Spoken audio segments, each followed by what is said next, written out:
Bom dia, turma. Nós vamos fazer aqui a correção das atividades da semana 1 do volume 2 do PET. Na semana anterior, nós estudamos um pouco sobre o que seriam as placas litosféricas ou placas tectônicas. Essa semana, continuaremos esse estudo. Vocês vão ver aí sobre a teoria da deriva continental, quer dizer, como que foi feito o processo de formação dos nossos continentes e o globo terrestre, né, principalmente aí em relação às estruturas de continentes que temos hoje, como que ela foi se formando ao longo do tempo. Mas, para a gente conseguir entender um pouco sobre essa teoria, é importante a gente fazer aí a correção das atividades que envolvem aí o estudo das placas tectônicas. Então, a primeira pergunta, ela tenta aí esclarecer para a gente o que seriam essas placas tectônicas ou placas litosféricas. Uma definição que nós temos sobre elas é que elas são blocos rochosos aí semirrígidos que compõem a crosta terrestre. Essas placas elas se movimentam sobre o manto de forma lenta e contínua, podendo aproximar-se como se fossem peças de um quebra-cabeça ou afastar-se umas das outras. A movimentação das placas resulta na formação de montanhas, atividades vulcânicas, terremotos e tsunamis. Pessoal, essas placas elas estão um pouco abaixo aí na crosta terrestre e elas é que propiciam esse movimento em torno das estruturas, né, que compõem aí o nosso relevo, a parte aí da litosfera.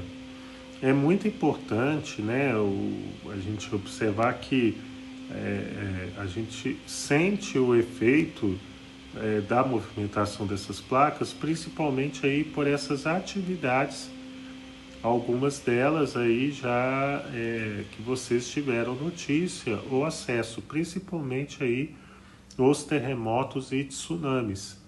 Os terremotos são abalos sísmicos que podem chegar a uma proporção de destruir casas, danificar estruturas de rodovias, estradas, pontes.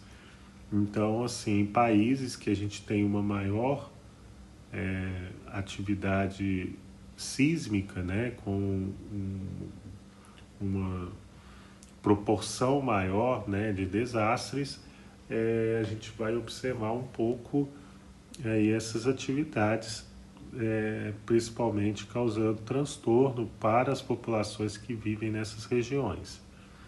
Então, consultando o mapa das placas litosféricas apresentados neste plano de estudo, responda. Eu coloquei o mapa aí do lado para que vocês pudessem, de certa forma, fazer a consulta em relação aí como que quais são as placas e como que elas se movimentam.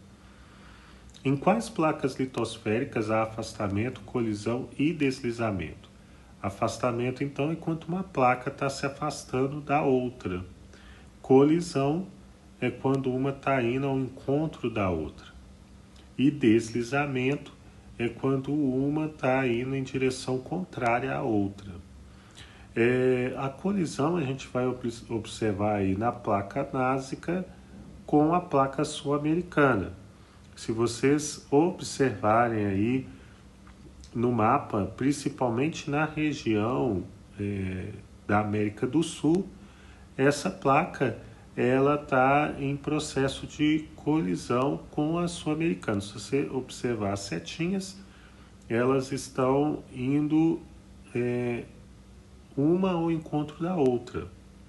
Tanto que essa região próxima aí ao que envolve, né, o Chile, Peru, Bolívia, Equador, Colômbia, a gente vai observar grandes atividades aí de terremotos, maremotos, principalmente na região do Chile, que é também conhecida aí como uma região próxima ao Círculo do Fogo do Pacífico, que são áreas junto aí com outras que se localizam na placa do Pacífico, a placa de Cocos, a placa aí das Filipinas. A gente vai ter uma maior concentração aí e presença de vulcões ativos. Afastamento, a gente vai observar principalmente aí a placa sul-americana, ela se afastando da placa africana. E deslizamento, a gente não é possível, né, observar neste mapa. O que a gente pode ter aí como noção é que algumas áreas, por exemplo, aí da placa de Cocos com a placa norte-americana, elas podem estar em processo de deslizamento. Mas a gente, através desse mapa, não é possível fazer essa observação. Poderia ser colocado outras placas também, né? Por exemplo, de colisão, você poderia ter citado entre aí a placa euroasiática com a placa indo-australiana. Ou, por exemplo, né, de afastamento, a placa antártica com a placa africana. Então, existem outros exemplos possíveis de resposta aí na letra A. B. O que esses movimentos podem acarretar? São vários os movimentos. O que a gente vai estudar basicamente aqui no 7º ano são esses: os terremotos ou abalos sísmicos, vulcões, tsunamis e a formação de montanhas. Em qual placa litosférica se localiza o Brasil? A placa sul-americana. Se vocês forem observar, a gente está bem no interior dessa placa. E aí, a última pergunta é essa: nosso país está próximo ou distante das bordas da placa? O Brasil ele se localiza no meio da placa, ou seja, no centro dela, distante das bordas, o que explica que o nosso país ele não tem tantos tremores relevantes ou capazes de causar grandes destruições como a gente observa no Chile, em algumas regiões aí dos Estados Unidos, a oeste dos Estados Unidos, ou, por exemplo, né, na região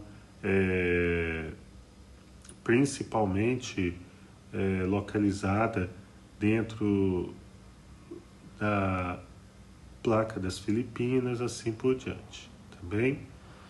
Então essa é a correção aí das atividades dessa semana e eu espero aí que vocês tenham sanado as dúvidas e feito as correções necessárias. Um bom dia a todos.